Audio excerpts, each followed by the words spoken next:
This is Democracy Now!, democracynow.org, The War and Peace Report. I'm Amy Goodman. We turn now to the U.S.-Mexico border. The Biden administration's asked Congress to greenlight more than $3 billion to further militarize the border as the Trump-era Title 42 pandemic policy that expelled over 2 million migrants without due process is set to end a week from today. A record number of asylum seekers have been apprehended along the southern border in recent months, including more than 2,400 over the weekend in El Paso, Texas. The three-day daily average of migrants coming over the border is about 2,400 per day. Meanwhile, in Arizona, immigration and environmental activists are denouncing the illegal construction of a makeshift wall along its border with Mexico, built with hundreds of double-stacked shipping containers and razor wire. The project is led by outgoing Republican Governor Doug Ducey, who says he's trying to fill up the gaps left in the former President Donald Trump's unfinished border wall. The shipping containers snake through part of the Coronado National Forest in southern Arizona's Cochise County. And construction has continued despite an ongoing legal battle between Governor Ducey and the federal government, with crews continuing to stack more shipping containers, reportedly working at night to avoid protesters, even as some of the containers erected earlier have already fallen over. Now, activists are increasing efforts to block the construction, which they say is destroying precious desert biodiversity and is forcing asylum seekers to take even more dangerous routes along the border to come to the United States for refuge. Meanwhile, it's unclear what incoming Democratic Governor Katie Hobbs will do with the container wall. For more, we go to Arizona to speak with two guests. In Tucson, Myles Traphagen is with us. He's the Borderlands Program Coordinator for Wildlands Network, has worked in the deserts, mountains, and grasslands of the U.S.-Mexico borderlands for over 20 years. He's a tribal member of the Chickasaw Nation. With us in Phoenix, Arizona, is Alejandra Gomez, Executive Director of Living United for Change in Arizona, or LUCHA Arizona. We welcome you both to Democracy Now! Myles, let's begin with you in Tucson. Talk about this, what many have described as a monstrosity along the border. 2 shipping containers high, going on for how far and what parts of the border, and what's happening to the land around it. And we'll then talk about the migrants. Well, thank you, Amy. Currently, there's 3.5 miles of shipping containers that begin at Coronado National Memorial, which is a National Park Service managed property. And they snake through the Coronado National Forest. And this happens to be federal land owned by the federal government and you and me. And this is in designated critical habitat for the endangered jaguar. In addition to that, there's the endangered ocelot, which the northernmost breeding population lies just 30 miles to the south. So the environmental consequences in regards to wildlife and wildlife migration and connectivity could not be more severe in this particular location, which has exceptionally high biodiversity and probably, arguably, some of the highest in the West as far as number of species and endangered species on the Coronado National Forest. And talk about what gives Governor Ducey the authority. Where is the money coming from? And what are people doing around this wall that are resisting it? Well, Governor Ducey does not have the authority because this is on federal land. And so it's totally illegal what's happening. The Department of Emergency Military Affairs has provided the funding for this, which is a $95 million contract that was given to Ashbrit, which typically does FEMA type of disaster relief projects.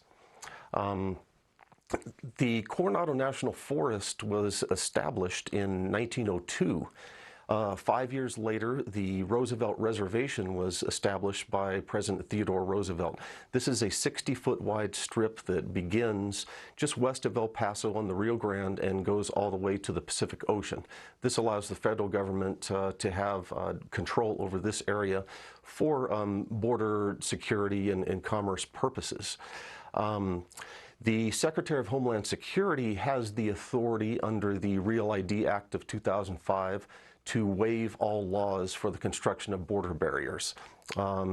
This is a very scary thing that Americans should be very concerned about this law. But the Arizona governor does not have this authority. The establishment of the Coronado National Forest and the Roosevelt Reservation predates the Arizona statehood, which took place in 1912. So the Department of Justice has ordered the shipping containers to be removed and the construction to stop. Yet the governor continues to disregard those orders. Where do the shipping containers come from? There's also a... Well, it's hard to say where they come from. I mean, shipping containers are ubiquitous. It's very ironic that you know, most of these are, you know, have Chinese labels on them. They are just they have these scattered at various storage yards around southern Arizona, and they're basically being trucked on flatbed pickup trucks towed by your standard heavy-duty pickup truck, and being stacked on the National Forest. However, due to the terrain in this area, there's a lot of undulating topography and washes and drainages. It's a very incomplete and somewhat permeable barrier, although in many places it's completely impermeable to wildlife such as white-tailed deer, mule deer, javelina, jaguar, ocelots, etc. Where are the federal agents and authorities on this federal land trying to stop this? This is what we are all wondering. It's quite amazing that there's simply been no law enforcement response. You know, where are the U.S. Marshals? Where is Secretary of Interior Thomas Vilsack on this? Where's Agriculture Secretary? Same goes for Interior Secretary Deb Haaland. You know, why aren't they mobilizing, you know, a federal law enforcement response when this is a blatant disregard of the law? You have said this is a real threat to democracy, Myles, that it is a slippery slope towards fascism. Why? That's totally true, and I don't throw that around lightly. Let's begin with the Real ID Act of 2005.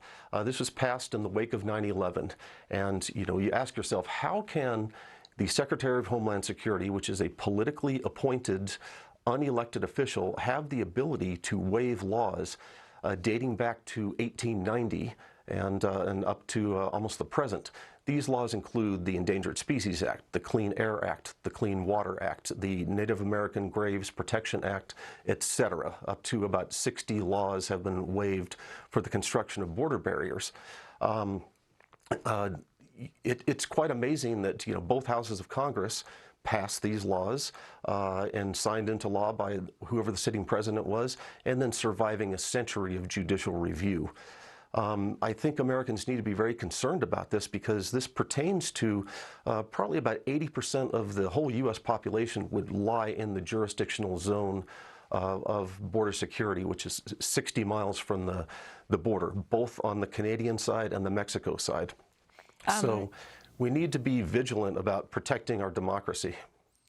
Homeland Security Secretary Alejandro Mayorkas is in El Paso today. I wanted to bring Alejandra Gomez into this conversation with LUCHA Arizona.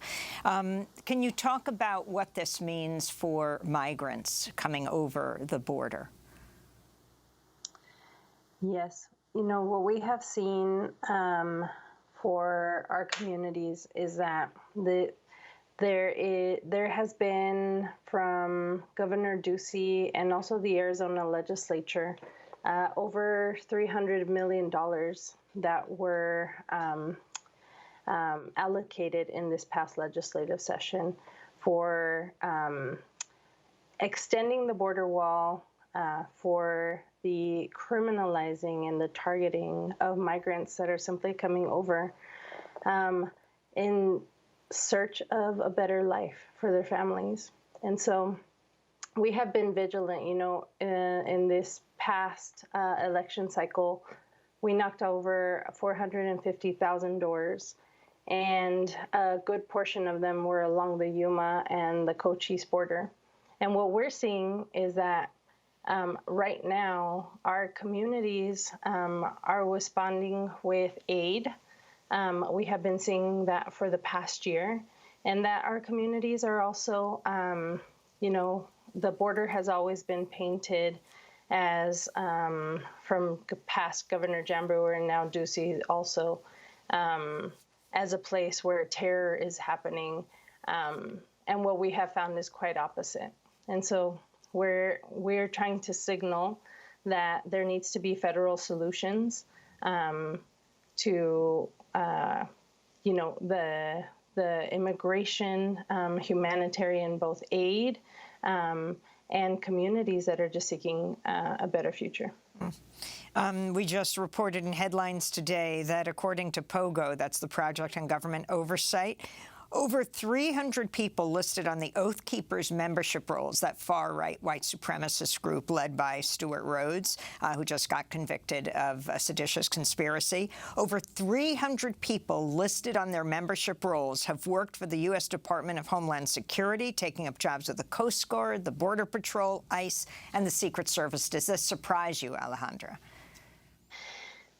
It does not. Arizona has had a long history of militias, and it's concerning because this is something that has been fueled by extremist Republicans for the past decade here in Arizona, and we need real attention to it, and the fueling of hate against migrants was something that, unfortunately, Ducey continued under Trump's biddings. And finally, Myles Traphagen, we're going to keep Alejandra with us for our discussion about Senator Sinema, but you're a member of the Chickasaw Nation, indigenous people responding, and have indigenous people and nations, tribes been consulted on what's happening on the border on their land? This rarely happens. There's two tribes that have land on the Arizona border, and that would be the Tohono O'odham and the Kokopah Reservation. In the case of the Kokopah, they were not consulted when Governor Ducey placed shipping containers near the Morelos Dam in Yuma. Part of the shipping containers are on Bureau of Reclamation easements that are on the Kokopah Reservation. So they were simply ignored in this case. So everything that Alejandra was saying runs very deep here in Arizona as far as a long history of militias, and dating back to also union busting in 1918 in Bisbee. There's a lot of, I guess I would call it, just inherent racism and authoritarianism built into a lot of the actions that have occurred in the state for a long time now.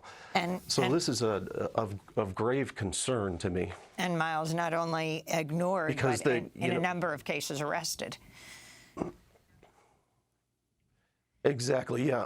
There was a case of two Tohono O'odham women who were protesting against the border wall several years ago, and they were run through federal court quite severely, and they didn't even do anything to specifically damage property or injure anybody. They were just simply exercising their right to defend their homeland. And in that case, if people want to go to democracynow.org, you can see our interviews around those arrests. Myles Traphagen, we want to thank you for being with us, Wildlands Network's Borderlands Program Coordinator, and Alejandra Gomez, Executive Director of LUCHA Arizona. Please stay with us.